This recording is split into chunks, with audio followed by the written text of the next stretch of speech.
artista de la semana. Esta semana tenemos como nuestro invitado especial al maestro e investigador de la Universidad Veracruzana, Julio César Martínez, que nos hablará un poco de todo. El maestro Julio ha participado activamente en el desarrollo cultural de la ciudad y de la Universidad Veracruzana.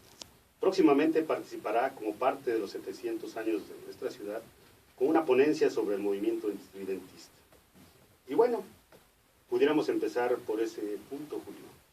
Bien, me parece interesante. Pues antes que nada invito a todos los escuchas, a los que serían cibernautas, ¿no?, que están haciendo contacto con nosotros, para que el día 19 de septiembre, jueves, a las 6 de la tarde asista al colegio preparatorio, más conocido como Prepa Juárez, en el Paraninfo. O sea, puede llegar, entrar y al fondo está el Paraninfo, donde se va a llevar a cabo esta plática que vamos a dar con el tema del movimiento estridentista, que más bien yo la titulé como estridentismo, estridentópolis. O sea, son dos conceptos que nacen, de hecho, en México, Distrito Federal. El concepto de estridentismo lo acuña un poeta de nombre Manuel Maples Arce. Efectivamente. Manuel Maples Arce nace en Papantla, Veracruz. Algunos dicen que 1898, otros hablan de 1900. Lo cierto es que para 1921, a finales de año, sí, Maples Arce tiene la friolera de 23, 21 años. Muy joven Él, aún. muy joven, recientemente, ese mismo año, publica un libro de poemas que se llama Poemas Interdictos, poemas radiográficos, y que tienen la tonalidad de lo que son las vanguardias europeas. Exacto. En realidad, el movimiento estridentista nace con dos influencias importantísimas, que es el cubismo, la pintura cubista. Exacto. Que la mayoría de la gente identifica el cubismo con Picasso, lo cual considero un error, porque no es Picasso quien inicia inclusive el cubismo moderno. Es uno de sus representantes, ¿no? Bueno, la gente más representativa del cubismo, pero no. No, bueno, yo creo que tanto su, digamos, trayectoria de Picasso como la publicidad que ha hecho, en este caso, los medios, las enciclopedias, pues los que marcan las tendencias del arte en el mundo occidental, sí, han creado de Picasso un héroe de la cultura. Y un héroe del cubismo. Y un héroe, más que nada, exactamente el representante más importante. Y yo creo que es un error, porque el cubismo, para comenzar, el cubismo moderno tiene varias etapas, y en cada etapa hay muchos pintores que contribuyeron. Quizá, pues él fue el más famoso, el más público, el más lo que tú quieras. Pero, por ejemplo, dentro del cubismo tenemos personalidades extraordinarias como, para comenzar, antes que Picasso está Cézanne. Tenemos a un Modigliani, tenemos a un Utrillo, tenemos al propio Diego Rivera, tenemos a muchos, ¿no? Entonces, hablar de, por ejemplo, yo no comparto esa idea cuando se dice el padre de la patria es Hidalgo. Yo creo que sería un tema que podríamos hablar en otra ocasión. Porque la patria no la forja un solo hombre. Eso es parte de un pensamiento historiográfico donde apunta que los héroes son los que hacen la historia. Cuando la historia la hace la gente, ¿no? todo el mundo, el pueblo. Y a veces y con sus diferentes manifestaciones, ¿no? Sí, y a veces es los que realmente forjan esos cambios y esos procesos. Los anónimos. Sí, y entonces hay que rescatar esa otra parte de la historia. Claro. Ahora, no solo el cubismo influye también el futurismo, y el que encabeza el futurismo, ahí sí, definitivamente es Filippo Tomasi Marinetti. Marinetti, italiano, es un tipo que publica el primer manifiesto en el Fígaro, también en su juventud, y Maples Arce empieza a tener un contacto, fíjate, lo que ahora nosotros recibimos vía electrónica por internet, pueden estar mandando desde, no sé, China o Europa, un documento, te digo, te mando un documento vía electrónica virtual, ¿no? Casi instantáneamente lo tienes, ¿no? A veces no, pero digo, demora, no sé, unos minutos o unas horas, y en aquel tiempo él recibía todo vía telégrafo. ¿Sí? Entonces, vía telégrafo recibía los textos, que todo el día se la pasaba el telégrafo funcionando, picando, para hacer los espacios y puntos que venían de Europa. Estamos hablando de 1917, 1918, 1920. Entonces, toda la información de la guerra, pero también de lo que estaba pasando en el arte en Europa. De las vanguardias, ¿no? No, por eso, pero lo que estaba pasando en el arte, que eran las vanguardias que estaban en contra de la guerra. Sí, pues te comento esto porque acabo de leer un texto que hice para la colaboración de Radio Ver sobre el Estadio Jalapeño, y el estridentismo lo retoma como una de las obras más importantes del modernismo en aquella época, ¿no? Bueno, fíjate que... Inclusive hay un documento en una revista el número 8 de la revista de estridentismo, que habla del Estadio Jalapeño y la revolución. Bueno, el Estadio Jalapeño, podríamos decir que su, aportación estridentista no es exactamente estridentista en el sentido estético, ¿no? Porque el estridentismo no apela a ninguna estética, al contrario, dice, mueran todas las estéticas, ¿no? Y al mismo tiempo dice, viva todas las estéticas, ¿no? Seamos, hay que tener tolerancia, apertura con todas las estéticas, ¿no? No una sola. Yo creo que ahí se ve la pluralidad de la revista que ellos publican. Pero mira, antes de meternos a ese punto, creo que hay que explicar por qué Jalapa es estridentópolis, ¿no? ¿Cómo no? Sí. A ver, mira, escuchamos. El movimiento estridentista comienza en la Ciudad de México. A diferencia de lo que muchos piensan que Jalapa, que el estridente... No.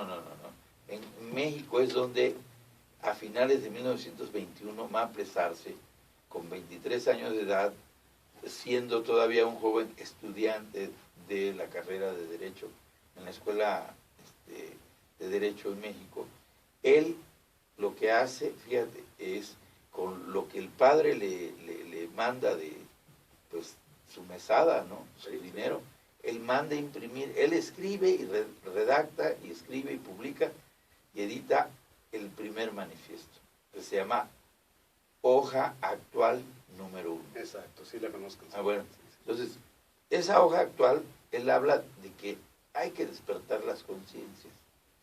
Por eso, él dice, hay que hacer un movimiento estridentista, un estallido, pero no un estallido del escándalo y de la polución, la contaminación auditiva, no. Él se refiere a un estallido de la conciencia, y de la conciencia política y estética. Y él dice que los artistas ya no sean fieles servidores a los políticos adocenados, corruptos y serviles, no. Que la estética sea al servicio del pueblo. Inclusive un arte colectivo y para la colectividad. En esa hoja, en ese manifiesto que publica, en ese primer manifiesto, hay una modificación de las letras para los anuncios muy interesantes, ¿no? Que fueron muy modernas para su época. Bueno, a eso le llama... Letras como unidas, como con formas. Bueno, a eso le llama Guillermo Alatorre, le llama letrismo dentro de la poesía vanguardista. Y ese letrismo comienza de algún modo con los cubistas, con Guillaume Apollinaire. Guillaume Apollinaire en Europa publica un poco antes de su muerte, muere muy joven, porque él participa en la guerra mundial y le dan un balazo y se le queda la bala, y después sufre de intensos dolores de cabeza y finalmente muere. pero él es un crítico de arte, y publica unos poemas que se llaman caligramas. No, pero yo me refería a unos anuncios publicitarios. Por eso. Esos anuncios publicitarios que después los vimos en la época de finales de los 60, principios de los 70, bueno. que inclusive aparecían, bueno, todavía inclusive aparecen grafitis con estas letras estilizadas, ¿no? Puede ser. Mira, yo he dicho y he escrito en otros momentos que el estridentismo tiene tres influencias, que es el cubismo, el futurismo, el dadaísmo en cuanto a su postura, no en cuanto a su influencia estética. Y finalmente tiene una influencia mexicanista. ¿Por qué lo digo? Porque ellos le dan un giro humorístico, un giro con el sabor propio nuestro. Sí, ¿por qué? Sí. Porque ellos dicen, muera, por ejemplo, el arte burgués, pero no se quedan con eso. Ellos dicen, viva el mole de guajolote. ¿No? Sí. Viva bueno, ¿no? Y además Chopin, está bueno y sabroso. Sí, bueno, eso, y sobre todo el de Jico, ¿no? O Naulinco. El de Naulinco también, ¿no? Pero dice también, Chopin a la silla eléctrica, muera el cura Hidalgo.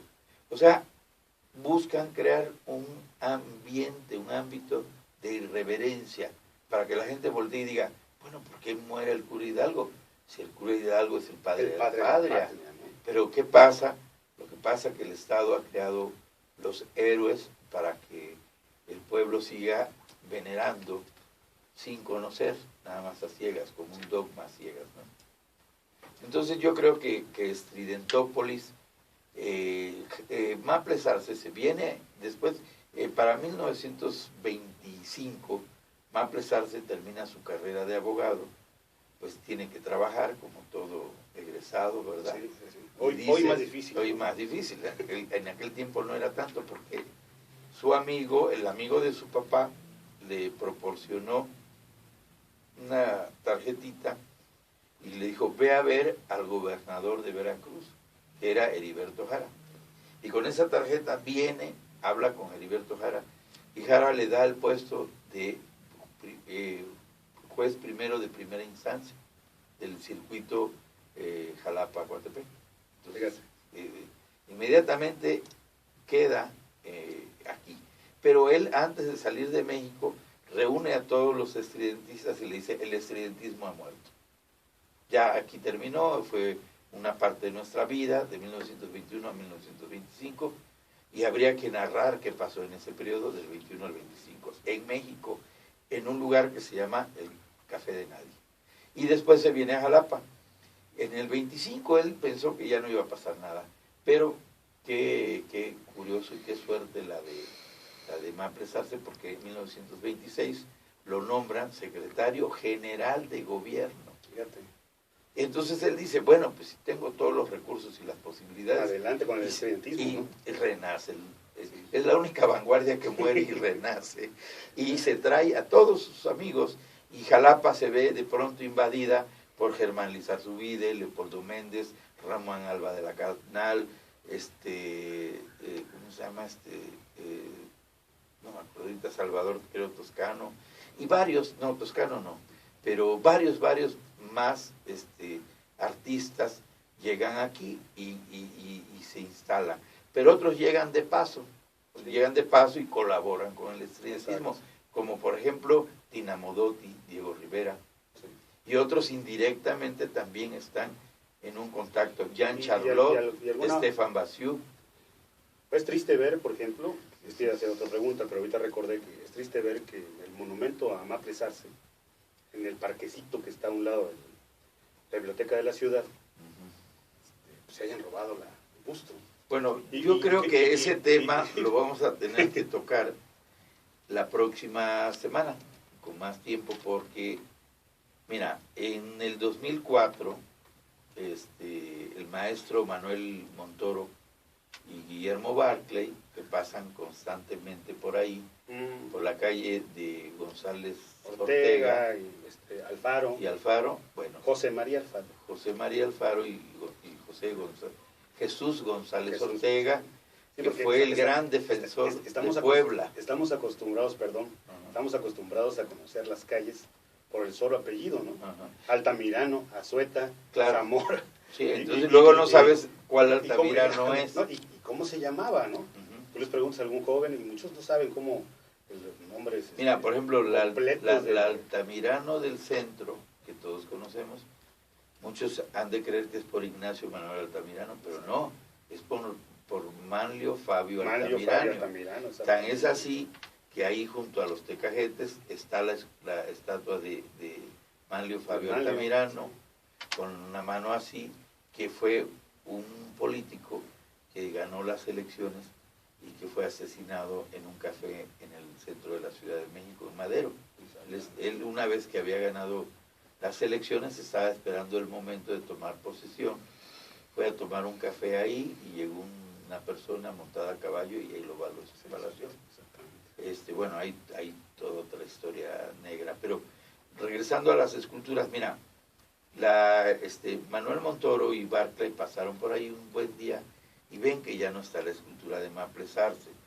Esa escultura se inauguró en 1981 porque se le hizo el gran homenaje a los estridentistas que todavía estaban vivos, entre ellos Germán Lizarzubide y Ramón Alba de la Canal.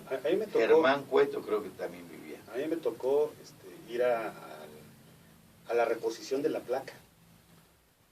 ¿Cómo?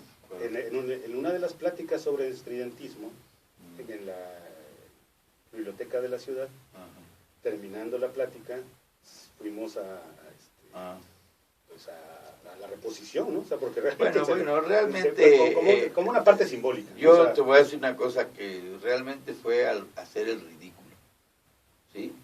Porque lo que Maples Arce merecía es que la escultura la reponga. Porque te voy a decir una cosa. Aparte, la escultura, el busto de Maples Arce es un busto que los conocedores catalogan como un busto de gran calidad artística. En sí, el busto. Y la placa original era de bronce. Nosotros, precisamente en abril del 2004, con Manuel Montoro, Guillermo Barclay, Rebeca Buché y yo hicimos una rueda de prensa en el Ágora, denunciando el robo de la pieza.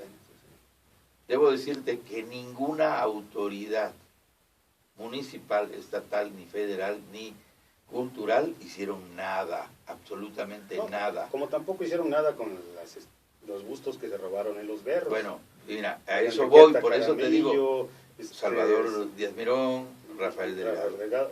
Repusieron el de Salvador Díaz Mirón, pero con todo respeto, parece una caricatura el que pusieron. No, mira, esa cosa la puso Uriel Flores Aguayo y se parece la escultura a su apellido. Está toda aguaya. Sí, es una escultura horripilante. Sí, está terrible. Mejor que... Sí, esa, y además